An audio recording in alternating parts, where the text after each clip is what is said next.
Hey, how's it going? So, how's your day been? Mine's been interesting. So, I'm gonna let you look at some signs before I start rambling. And I'm kind of laughing because I didn't even really want to lug that thing in here, and I knew there was something wrong with the placement when I put it there, and I had such a never mind. It was just like a kind of a little bit of a hassle getting it to stick where it is, and I didn't realize that I'm gonna be You only need to see it once, I guess, but I'm gonna be pretty much blocking it the whole time. So cool. I want to talk about first, can you feel it? I was watching the Venture Brothers earlier. Yay, Venture Brothers. And they had a level 1 arch, and they didn't someone wanted to use a weapon that was for a higher level arch, and it was a grenade, and the monarch said, no, that's, you guys are level 1, you can have, it was like, the other one was like grenades with poison gas, and the level 1 was grenades with laughing gas. And I just thought that was funny. I think there was something I was going to say attached to it. Hopefully I will loop back to that. But I mentioned that because I watched a couple of things, which is not unusual. It's kind of what I do. So, I mean, it's what I talk about on here a lot. And what I write about, and yeah, it's everywhere in my stuff. So, and I'm going to do a video, like a Spirit TV critic video on this show that I'm going to talk about right now. That is The Horror of Dolores Roach. Okay,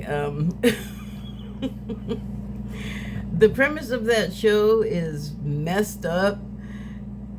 And I'm not going to go into it too deeply now, but it's like a horror comedy kind of thing, but it's got social aspects that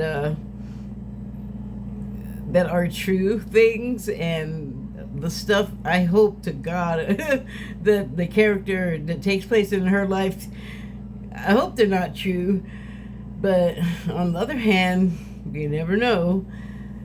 And then the other show, wait, before I move on to the other show, but that was what drew me into it. But the other parts of the story that really got me were the part about her life before what happens in the show.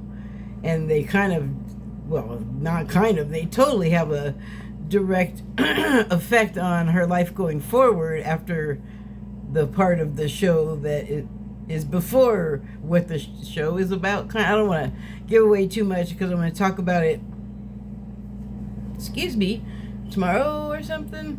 So, but it really, like, just about the things in the premise that I was saying, that, it's a fiction show.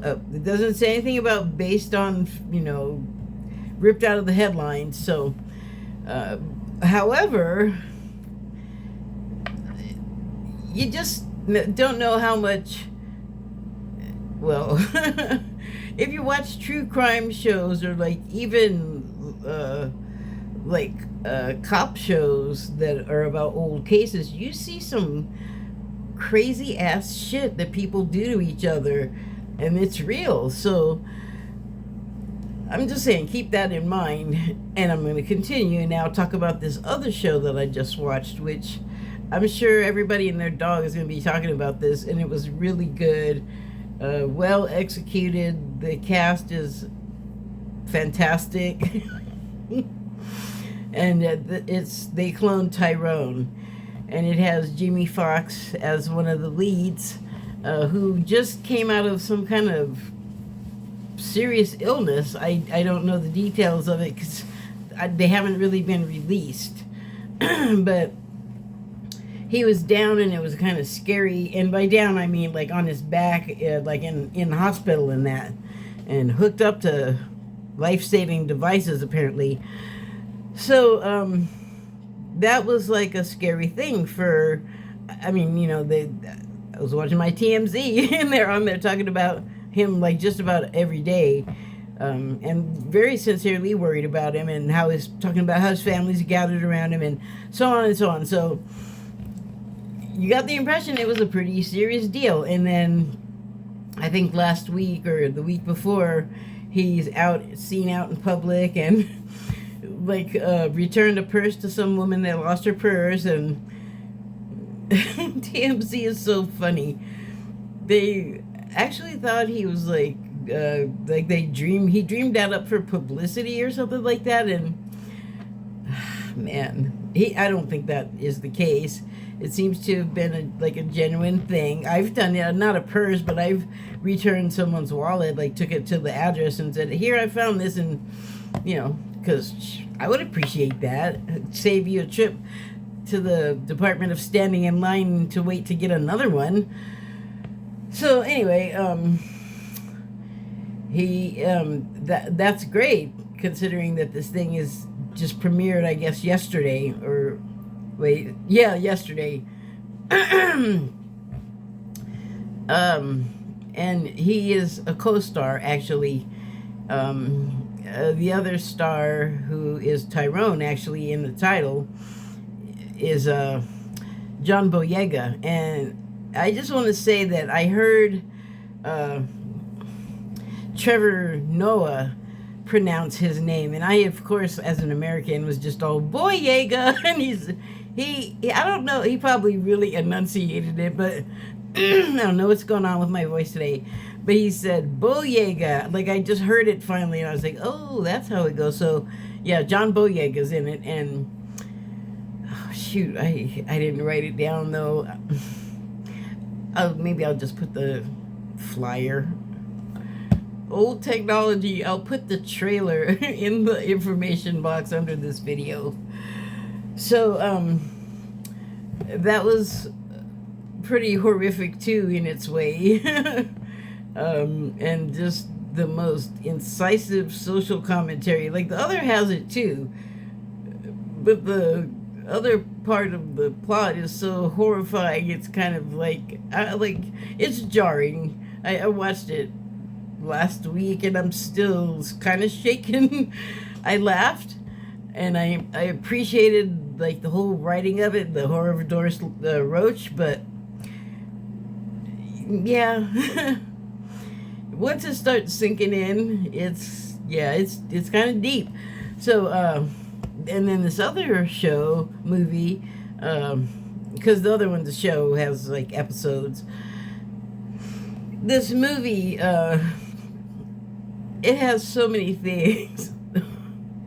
I should do a video on it too, so I guess maybe I'll not say that much more about it, but both of them made me think about the way society is, and there's layers and there's levels, and some people have more control over things than others, like in their life or generally, and then others people have, maybe individually or as a group, have lots of control over lots of other people in such a way that it's claustrophobic to think about.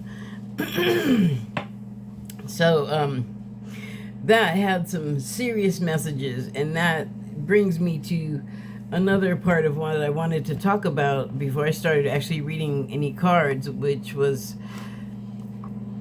the prevalence of things that are going on that people refer to as a conspiracy theory. And I'm sure there's so many, I guess. I I can't list them. I'm not going to do that. But the thing about them is they all have like a kernel of truth in the parts that maybe a lot of other people outside of a group think are crazy. But that's a thing, like, in front of us all the time, we are being exposed to things, and in certain ways, you know, and there is a segment of observer, scientists, journalists that are very concerned with things that are being kept back from like public knowledge, like UFO stuff and medicine, things like that. And you know, the whole people becoming aware of that or suspecting that, and there's truth to it, you know. But maybe like the way that they're talking about it, it seems like unreal to other people. But I'm going to refer you back to the show that I first was talking about.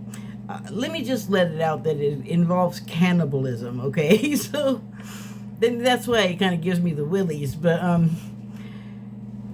there's like a kernel of truth in, I don't know for sure about that part of the story, but it's very possible that there are people in places where that's something that they do. You know, they find a way to cannibalize other people. And that's why I was talking about like if you watch like any of those cop shows, not cops in particular, but ones where they're like a cold case show or something, where it's like the detectives and officers talking about the case, but it already happened and either has been resolved or not. Just like to understand the context of where I'm coming from this, but if you coming from with this, if you watch those, you will hear them talk about stuff that, well, you're not going to hear it on the news broadcast, not in as much detail, like, oh, Discovery ID. that's the place. But that's what I mean. It's like the crazy stuff that you think, oh my God, that would never happen. That's so gross. But it is happening. Like, hello, Jeffrey Dahmer. So that's where I'm coming from with that. And it just felt, for some reason, felt like it was important to say all of that before I start. So now I'm going to start. Okay. I pulled from the Shaman's Dream Oracle deck, number 4, cat-erpillar, opportunity. Oh my goodness, I didn't really look at this card that well. Oh shoot, is this cat X-rated? Oh crap, let me cover that up for Pete's sake. I did not look at that for, you know what, let me just, hold on, hold on. Sorry, I was having a pareidolia moment. Nothing to cover, nothing's being exposed here in that kind of way. It's a caterpillar like from Alice in Wonderland. Well, I mean, it's big, it's that, it's Alice in Wonderland-ish to my mind. But actual caterpillars do have like a bunch of eyes going up their segments, and it's a camouflage thing, I'm sure. But on this thing, I was like, oh wow, cats have multiple lives in their mythology. How many are on here? 1, 2, 3, 4, 5, 6. I only can count 7. But so okay, that's just my interpretation, I guess. But and then the opportunity part, like, okay, what do I actually get from the card about that?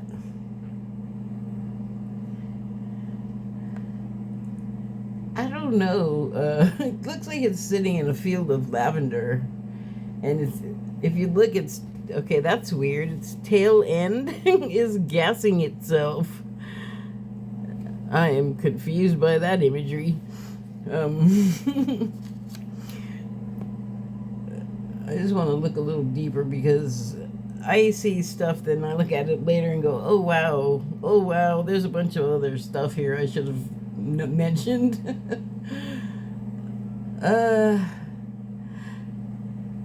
You know what I just... It's like its own hookah. But the pink and the lavender are very, oh God. Okay, so this is something that was, oh, maybe that's why I was talking about the laughing gas grenade. Because hello, let me just remind you, there will be spoilers. When I was watching They Clone Tyrone, there is a substance that comes up in the plot that causes people to get all laugh gassy, you know, like just out of control with it, which happened in the Venture Brothers with the laughing gas grenade. And then here's this, I was gonna say the pink and like lavender colors are all restful and soft and hypnotic, and before you know it, you know, the caterpillar is seducing you with its you make the connection. But yeah, it's like totally in a cloud of its own smoke, but the whole atmosphere is like really blissed out. But okay, but that's like aside from what I was going to talk about in connection to the other stuff that I was talking about. For one thing, the show is all about like clones, and it's, yeah, I don't want to tell I don't want to tell too much because it's so new and it's so good. Oh my goodness. But yes, there's cloning involved, so I felt like each eye was sort of akin to a clone, but more like, because I looked at the because I looked at the card hours before I saw the show, and I thought like each eye is a life, like each is a life of the cat. But I was also thinking about, you know how when people are talking and I'm envisioning a certain situation, but they're like real intent on what they're saying and passionate, and it's something from the heart, and they may come out with this is my truth. So that is a thing that I just, it didn't sit right with me because I just didn't really understand it at the time, how it could be that, you know, this blah blah blah blah blah is my truth. And I'm like, well, especially if I was there to also witness their truth, that makes it my truth also, which gets confusing because there's your truth and my truth, and then there's also the truth, which is something that, like, everything around us is the truth because everybody and everything everywhere subscribed to it a long time ago. And over the course of time, a long winding course, you don't know how long ago some interlocking piece is going to fall into place because the Jenga wheel rolled at into the right position at the right time of the celestial, you know, positioning, the tidal wonder. And but I mean, it gets like that because stuff that could affect something now and maybe be like the last piece to set something in motion, like some great change, that piece could have been like a planet that takes like 10 years to come back in orbit, you know. It's like, while that's gone, other stuff has to happen to make it hospitable for whatever's got to happen when the returning planet comes back around to drop its little nugget into the Jenga thing of life and the universe and all that stuff. Are you confused yet? Pardon me a moment.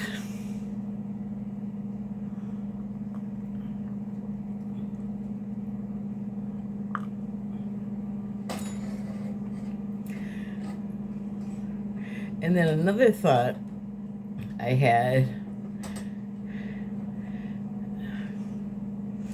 well, I guess I'm still talking about the truths.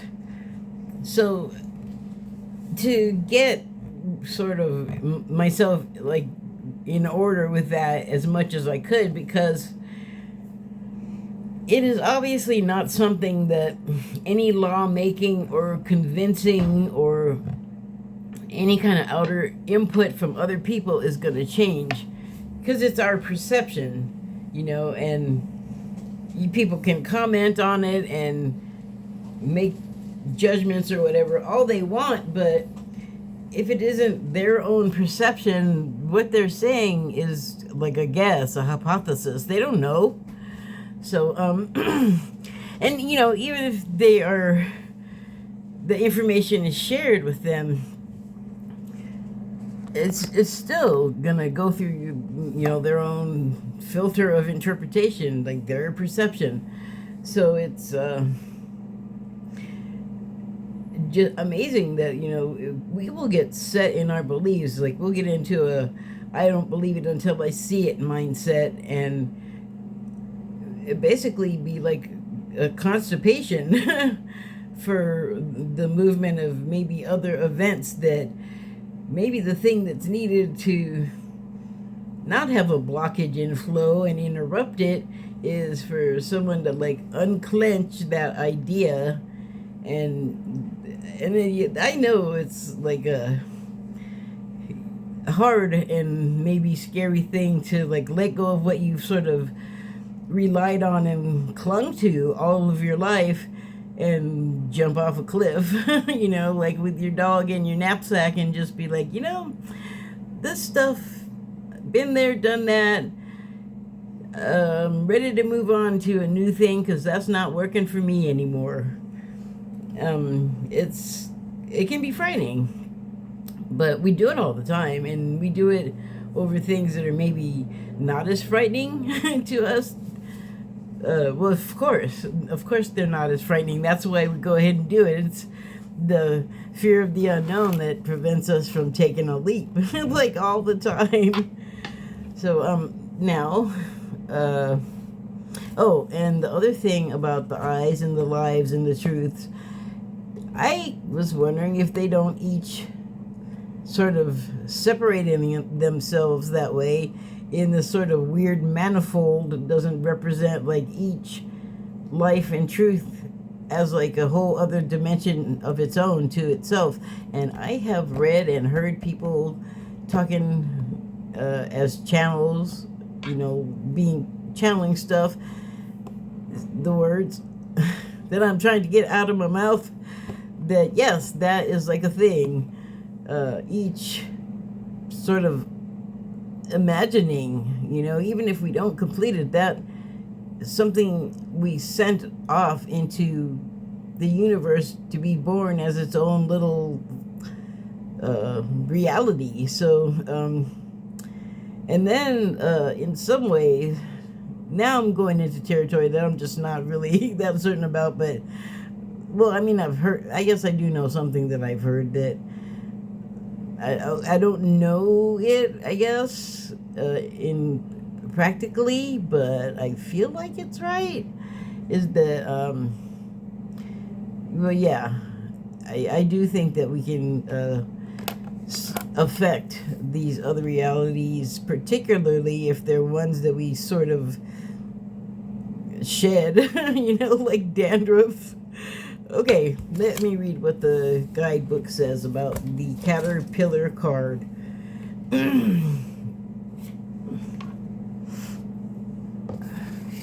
Transformations, opportunity, independence from conditioned responses.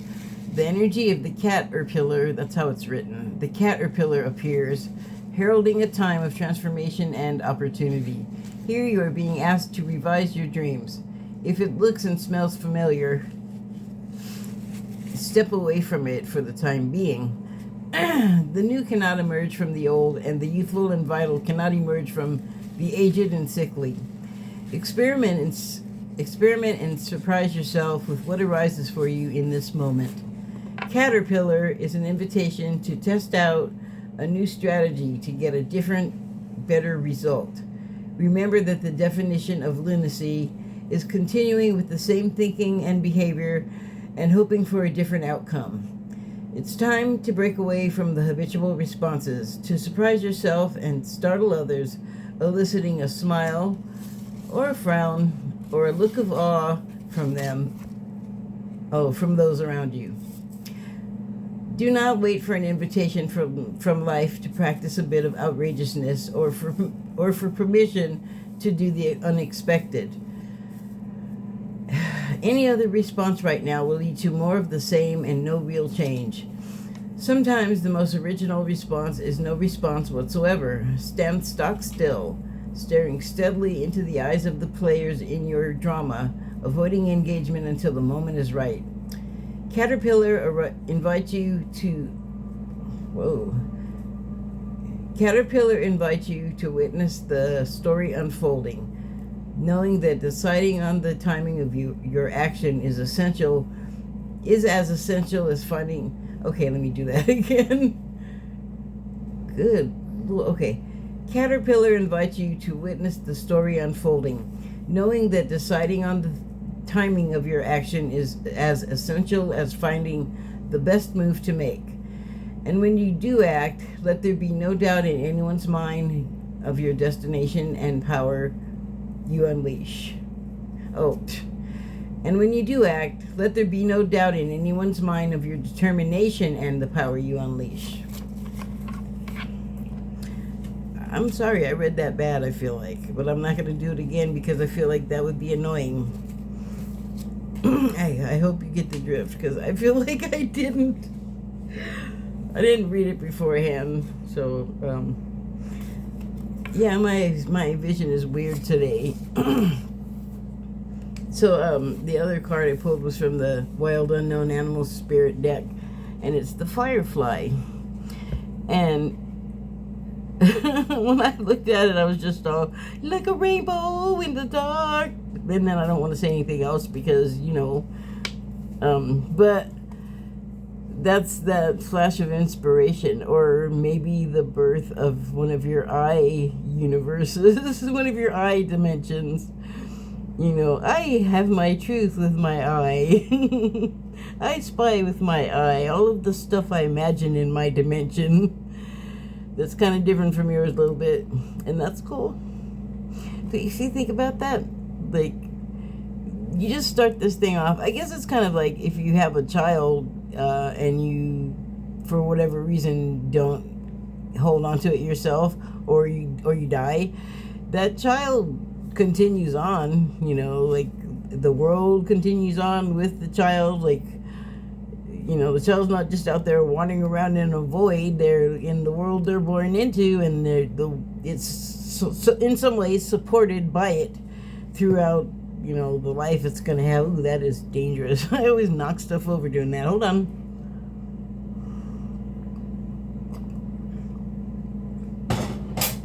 There we go. So, and now I lost my train of thought. Oh, yes. So, I think that, like the eyes on the caterpillar, I think that we do spin off really easily, like all of these, when we daydream and fantasize and stuff, we are creating our sort of ideal whatever it is. Or, we do this too, it's not fun, but we'll think of all of the terrible things that could happen, or just keep reliving some nightmare, or nightmare situation, which I don't think it's fun. I don't recommend it, but sometimes people got to go through stuff. In fact, everybody's just kind of going through their truth in the world right next to us, like it's just continuing all the time. Not to mention the, newly formed dimensions that we continually dream up, and then they just sort of spiral off into wherever. Do we finish the thought? Do we fill out the background, or do we return to it over and over, and the place gets fuller there, or whatever it is? I feel like that what I have heard about this is a real thing, that it may leave our brains or whatever and go into a whole nother sphere of reality. But that's exactly what I'm saying. It's like we create a whole nother sphere of reality, or now that's a whole nother shape. Don't give me, I'm talking to me here. Don't make it more confusing. and that's amazing. That's fascinating. I also watched something else, and so yes,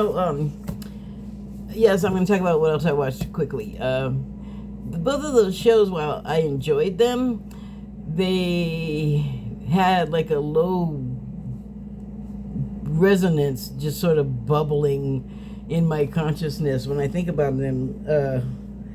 I mean, it's definitely the subject matter, but it's also the reality that the subject matter is a satirization of, and it's like one of those sort of unconscious ways that we're educated of things, especially since this is what started off on the top this morning. What I was thinking about is like we should know like what has happened before last week, or last year, and there are candidates. There's a contingent of Americans that would rather not. Would rather not have their fellow Americans be educated, and ask yourself why. For instance, there's a fight about education between the conservatives and everybody else. And the conservatives that I'm thinking of that have to do with the education sort of fight, and just sort of, well, they're getting in it and making a mess and stirring up crap and making like banning books and banning equality education and training, and everything woke, I notice, is like, it's not upper class white Caucasian. Pretty much is everything woke, which means everyone with a pigment, like, or the certain social status, whatever it is. But there's always some convenient reason to put a division between people, and it's the thing I've talked about before, is they can't just disagree with it. They got to eliminate it. Everybody has to forget it. You got to kill it. You got to bury it. It's like, you're not doing a slow or soft conquer on this country, and you can take all of it away. People will still be talking about stuff, and well, they can't take everything away, and they think they can ban stuff, but that's going to backfire. How do they not know that just comes right back around to slap them into regret? Like, how dumb. But also, you're just, like, literally, some of these guys are reliving the past, like, re-demonstrating what not to do. Like, here's kind of how we were before. Take a look at how unfriendly we are, how, divisionist we are, which to me means I want to take stuff and have more than you, and actually I want to take your stuff too, even though it's crap and I don't want it. I don't want you to have stuff. Like, that's what it feels like. So yeah, I think it's dangerous to try and erase and eliminate stuff when particularly you're just living it. You're living the reality you're trying to get rid of. Like, you're accomplishing nothing, And so, yeah, that kind of had me in, like, all of that stuff kind of had me, like, in a downer mood. But, you know, part of its reality. And also, you know, it's very interesting. Like, I sort of can't tear myself away from it, although I have gotten rid of a bunch of like, I used to have a bunch of channels that I watched all the time that was talking about politics and pretty much all the bad news all the time, and I'm down to like 2 now. And so, and I don't even watch all, like, I don't watch it all of a lot anymore. I'll get like the gist and I'll be like, you're gone. Because it'll just start devolving into some kind of, you know, name calling, insult, not, you know, can you make a suggestion of something better besides just like talking a bunch of crap about what the person said and how they are? And yes, we all know they're saying stuff in their certain kind of way, but, you know, can we just like get over it and onto something else? Because that's like the cool thing these days. let's progress and move forward. Okay, I'm goofy and silly, and thank you and good night. Find it.